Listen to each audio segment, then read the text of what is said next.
What is up, you guys? Welcome back to the Heat Report. And man, the trade deadline has just finished. And wow, we had a very eventful trade deadline for the Miami Heat, man. It was looking like we were only gonna get one player until about 3:15, when we got our second player and the main player that I really want to talk about in this video. So before we even get into the trade deadline talk, make sure y'all leave a like and subscribe and comment down below what you guys thought about this trade deadline. Overall, man, before we got Victor Oladipo, this was a failure. But when we got Victor Oladipo, this became a successful trade deadline in my opinion. Obviously, everyone knew that we were going after Kyle Lowry. It was us, the Sixers, and the Lakers who were going after Kyle Lowry. We were trying to trade for Kyle Lowry, and the Sixers ultimately pulled out. I think with an hour or two left to go in the deadline, it was really between the Lakers and Miami. Now, Kyle Lowry wanted to go to the Heat. That's what Shams said, but apparently the two sticking points with the deals were that the Lakers really wanted Talen Horton-Tucker from the Raptors really wanted Talen Horton-Tucker from the Lakers and wanted Tyler Herro from us. Now, I'm particularly happy that we didn't give up Tyler Herro for Kyle Lowry, because as good as Kyle Lowry is, I don't think he's putting us over the top or anything like that. He's a good player. He'd definitely add to our team. I was really trying to see if we can get him without giving up Dragic, Herro, Butler, or Bam, because Herro is only 21 years old, and I do think he has potential. Kyle Lowry is like, if we weren't giving up, Tyler Herro in a James Harden trade, we were definitely not going to do it in a Kyle Lowry trade, especially when he's a 34-year-old free agent, and we're going to have to pay him $30 million over the next 2 years. That's what it came out before, that we're going to have to pay him close to a max, similar to what Chris Paul is on with the Suns right now. Now, before we even, got to the end of the deadline, we did make a trade with the Sacramento Kings, acquiring Nemanja Bjelica for Mo Harkless and Chris Silva. Now, I think this is a W of a trade. Nemanja Bjelica probably isn't having, some crazy statistical year, but Mo Harkless and Chris Silva weren't getting PT at all. So I mean, I think it's a good replacement. I think Nemanja Bjelica will probably be our starting power forward unless we get LaMarcus Aldridge through a buyout, which I think is very possible. I think we are the front runners for LaMarcus Aldridge in a buyout. But I think, we'll get to the Oladipo trade later, but I think for what we gave up in the Oladipo trade and in the Kings trade, it was low risk pieces that weren't even playing for us at all. Mo Harkless and Chris Silva, like I said, no PT at all.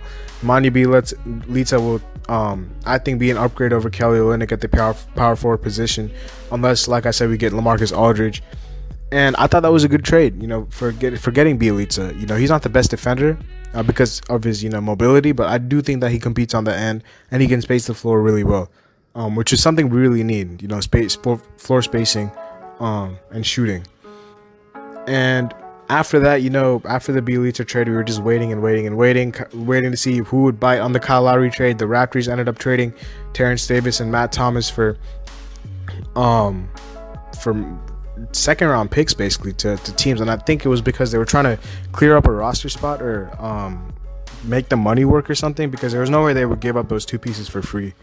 And they also traded Norman Powell. So I was yesterday, I didn't think Oladipo was gonna get traded, but until he did all that stuff where he was FaceTiming Drake and they were doing the peace signs at the end, then I was like, oh, he's probably gone. And that really intensified when the Raptors traded away all those pieces, because I was like, there's no way they're gonna trade those pieces for no reason. And they ended up doing that. Like, the Lakers ended up not trading for him because they didn't want to give him THT, and same thing with us for Tyler Herro. So as soon as we weren't able to get Lowry, I kind of understood that Oladipo was the backup option, and we ended up getting him for very cheap. Avery Bradley and Kelly Olynyk. I mean, Avery Bradley has been injured basically the whole season, and Kelly Olynyk has been, not that impressive as a starting power forward for us. So I thought it was a good trade for Victor Oladipo, and apparently we're going to start working on an extension. Hopefully it's not a max or anything, but yeah, we'll have to see how that works out. But Oladipo is a W for us, and yeah, now I think it's, apart from games and stuff, the buyout deadline is coming up, and I would really like someone, a paint presence like a big man, whether it's LaMarcus Aldridge or Andre Drummond or DeMarcus Cousins, whoever it is, because we gave up 4 players while acquiring 2, so we do have 2 roster spots.